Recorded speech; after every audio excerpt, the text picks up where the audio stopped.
Howdy, friends. Great to talk to you today. I had something entirely different I was going to share, but God changed my plans, and maybe I'll share that next week. But He showed me a fear I hadn't thought of before. And now I realize that many of us have this fear, which is the fear of success, and it keeps us stuck. We are afraid of moving forward because we might succeed. And then if we succeed, we'll have to continue the hard work that we think that success will take. And we are afraid of what success might do to us and how it will change us. Now, I've been coaching since 2014, and in that time, literally thousands have come through my coaching groups, courses, and free programs. Now, many have lost weight and kept it off. Others, though, have left and not done anything because they finally got a glimpse of the level of commitment they need to lose weight and keep it off. They leave without getting what they need because they say things like, well, that's great for you. You must just be special because I could never do that. And I could never give up sugar. And I thought that same thing, my friends. And it was a fear of being without my crutch that kept me stuck. And the idea that I'm going to have to do this for the rest of my life. And that's going to be way too hard. See, most of us want a quick fix. We don't want to put in the time and effort it takes to change our habits. Now, my friends, so far, no one that I know of has successfully invented something that makes you lose weight and keep it off without any work on your part. It didn't take you a day to gain that weight, and it's not going to come off in a day or even a few months and stay off. It's true that any kind of success will take hard work to maintain. However, it will be made easier by surrendering completely to God. And then that's where I hear a lot of other excuses come in. Many people also have control issues. They don't want to turn over control of their food to God. They see it as the last thing they have control of. And what I tell others with those kind of issues is that my kind of control, because I had control issues too, gave me carte blanche to eat whatever I wanted. I was in control of pigging out.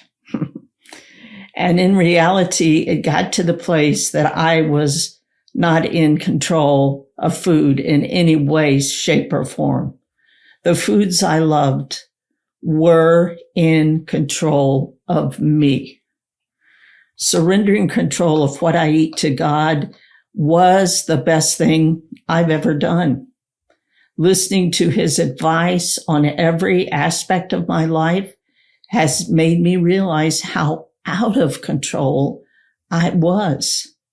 Now, I understand the excuse of I can't surrender to God because I have to be in control of what I eat. But friend, do you realize that is exactly what got us into the place where we want to get out of to begin with, okay? That idea that I have to be in control of what I eat is what got you into this place and to begin with. Now, God called me to coach and gifted me with the missing ingredient that I didn't even know I needed. And I asked Him, how can I coach people? Because He wanted me to coach, and I'm like in a conversation with Him. And I just told Him I know all of the excuses because I've used them all on myself. And He told me, you do it like He did with me. with grace and compassion. Well, I know I have his grace, which is more than just the gift of salvation. It's the operational power of God to do what I couldn't do 1 second before. However, I am an all or nothing person. It's either you do it or you don't. As the old saying goes, do it or get off the pot. Sorry, that's not a very compassionate response when someone says, I just can't stop eating every night. Can you help me? They are needing real solutions. I remember very vividly this talk with God because, I saw all the times I told him through the years that I was going to lose weight, always by dieting so I could get it done quickly with the intent of going back to eating all my favorite foods when I got to goal weight. Not once did he chastise me, but he let me experience this little bit of success of losing weight, followed by my despair when I started eating my favorite foods and gained all the weight back plus more. He never condemned me. He kept calling me back to the initial plan he had given me of giving up sugar. He knew there would be a time when I would come to the end of my self-imposed frustrations with my weight issues. And then he knew I would come back to him and he would show me how my way definitely was not the right approach. I didn't have the compassion and patience that God had with me. And I knew if I was going to coach, I needed both of those. I admitted that to God and he said, simply, you have it now. Now, why did he give it to me then? Because he knew I needed it for the next leg of my journey.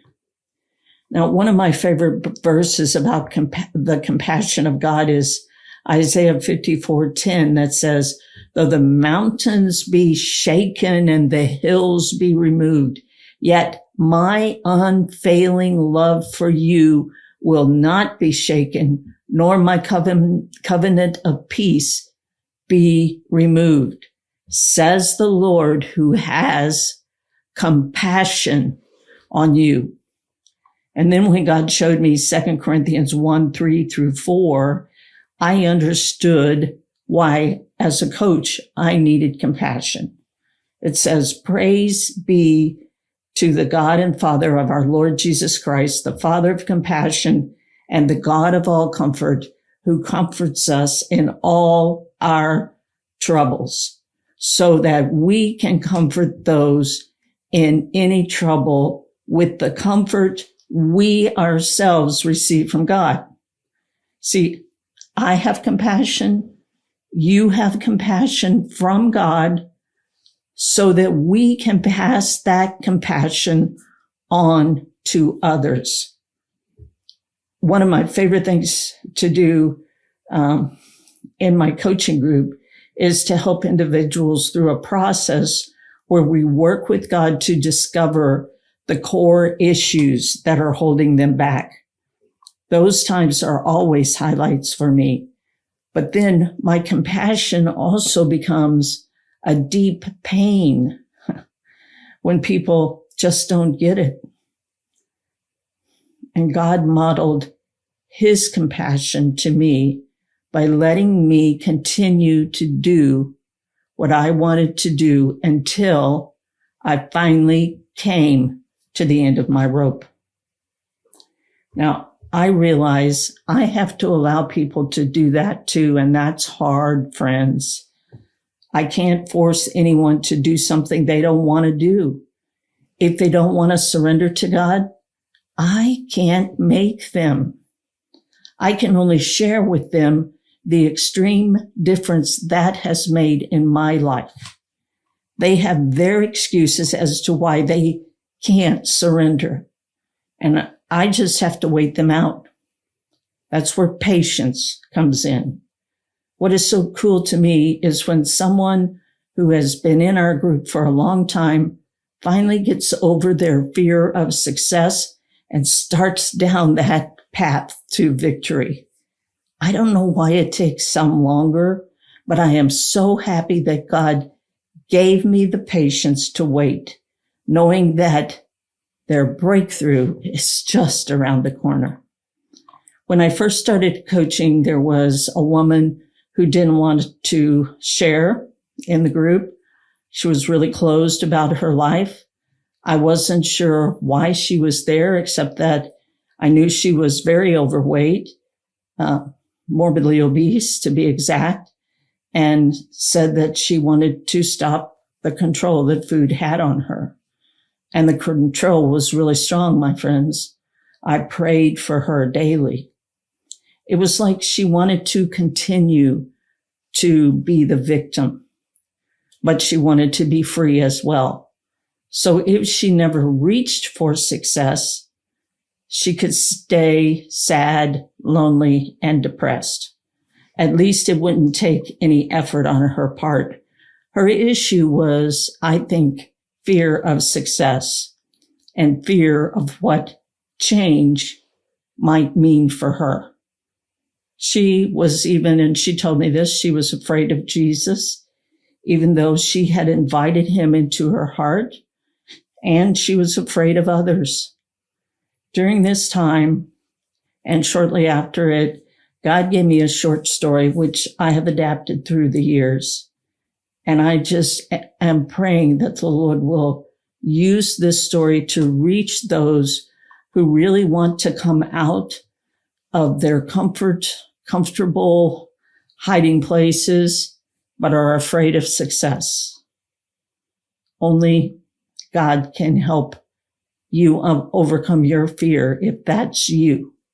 And if that's not you, then I want you to share this podcast with someone else, because this is a different kind of story today than I'm telling, okay? There used to be a room in her house, which was extremely comfortable and cozy. All the chairs were soft recliners and couches that she could sink into, and the carpet was thick and soft. It just begged to be walked across barefooted. In this room, she had everything she wanted within arm's reach. She didn't even have to get up. Her favorite snacks and foods and cold beverages. More than that, when she was in this room, she could eat whatever she wanted and it not affect her health. At least that's what she thought. She could lounge around in her most comfortable clothes and relax watching movies on the big screen television that covered the wall. All of those things seemed to ease any anxiety or stress she had. She could invite people into this room if she wanted, but only when she wanted company. However, the door had no handle on the outside and was invisible to anyone walking by. She had to open the door from the inside. But she had never wanted to share her private space with anyone. One day, someone knocked on the door, and since this rarely happened, she asked, "Who is it?" And a man's voice said, "This is the opportunity of a lifetime." Then he proceeded to define for her the dream she had had for herself since childhood. She knew it well. It had resided in her heart all these years. His last statement was, "In order to take advantage of this opportunity, you must open the door and never return to the room you are in, and I will return for your answer." She wondered how he knew to knock on the door that no one could see from the outside. It was a puzzlement for sure. She loved her room. Her room was perfectly set up for everything she craved, but she knew she was still not living her true dream. which brought her to the most difficult of her ponderings. To take advantage of the offer to live out her dream, she knew beyond a shadow of a doubt she would have to succeed, and that would mean she would have to change. Now, any kind of change would be difficult for her, but faced with leaving her room and changing her entire lifestyle, the one that she had built a lifetime creating, that distressed her greatly. And it would mean success, which still scared her. It would mean thinking about everything she did, what she ate, what she drank, how she moved, how she managed her time, how she connected with people, how she connected with God. Ah, God. He was the one she had not invited to her room for an awfully long time. She just assumed that he was fine staying away. She was ashamed of what she had let her life become. She was like a big, soft mattress that just laid around and existed. Nothing moved her. Nothing. Why would God want to visit her anyway? Letting him in would rock her boat too much, and if it rocked, she would surely drown. Besides, even though the handle was on her side of the door, she couldn't open it if she tried. One day she had attempted to open the door, but the force keeping it shut was way too strong. And that was just fine with her. In the end, she decided her room was where she belonged. She had everything she needed. She was fine. And yet, fine is a relative term. How are you? I am fine. But she would be lying. She was not fine. She was slowly dying. Death and life are in the power of the tongue and the power of thought, which leads to action or no action, success or no success. She knew this and knew her thoughts were leading her increasingly towards a slow and comfortable death. If I've got to die someday anyway, why not go fat and happy, she said. The trouble is, she wasn't happy. She knew there were gifts placed inside her by God, whom she had left out of any decisions of major importance, decisions that were affecting her life, decisions like what she ate, how she moved, and who she interacted with. Fear was raging inside her, though. Could she leave everything she knew and loved for a life that seemed difficult, impossible, and scary? She looked at the door. What would it take to simply open the door? What was the force that held it closed so firmly? She had not spoken in this room because her thoughts resided here. Spoken words were not necessary. Maybe, though, that's what she needed now. God, if you're there, tell me what force holds this door closed. He did not speak verbally, but in her heart she instantly knew. It coursed through her body like a million daggers. It is fear of success. Could she succeed outside of what she had always known? Could she lay down the thoughts and actions that were slowly killing her?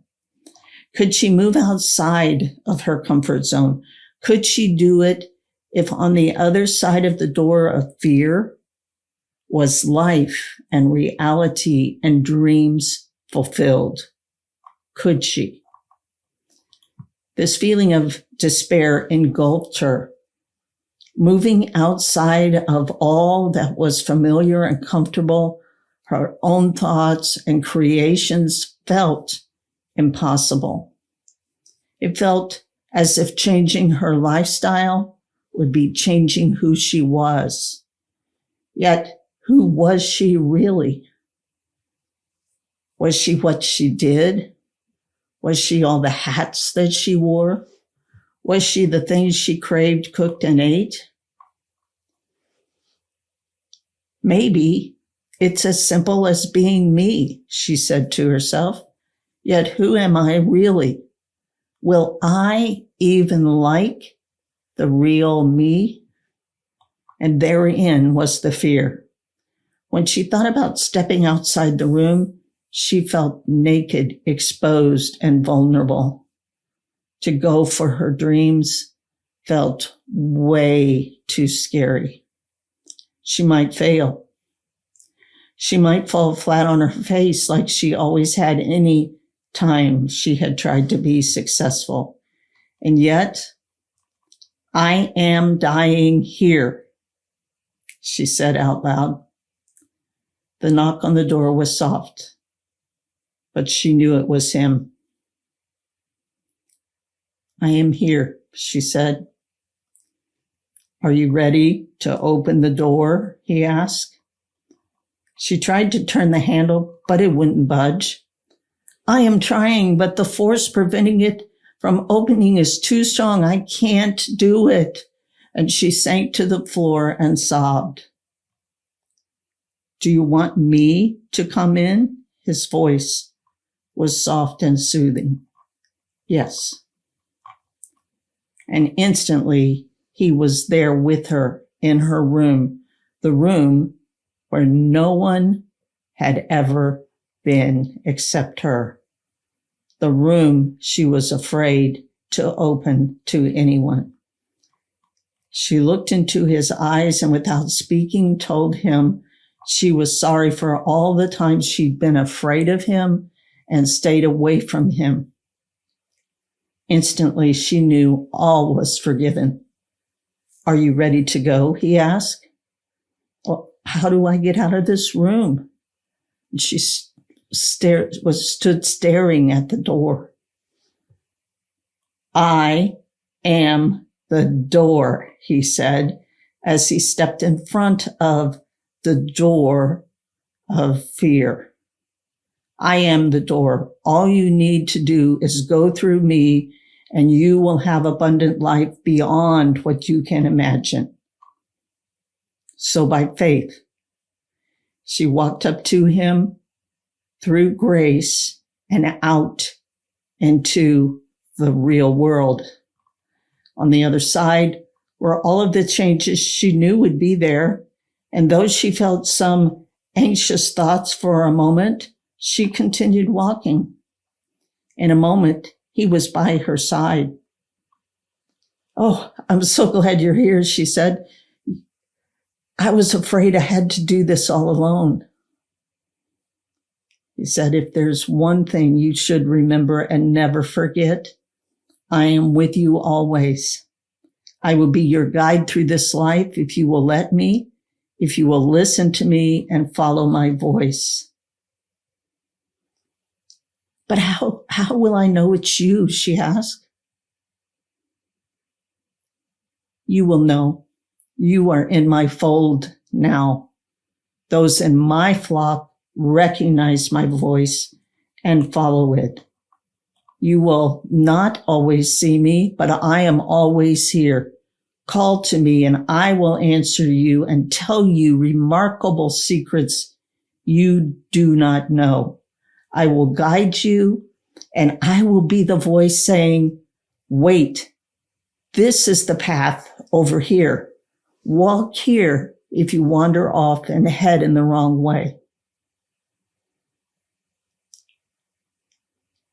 And what if I get afraid again?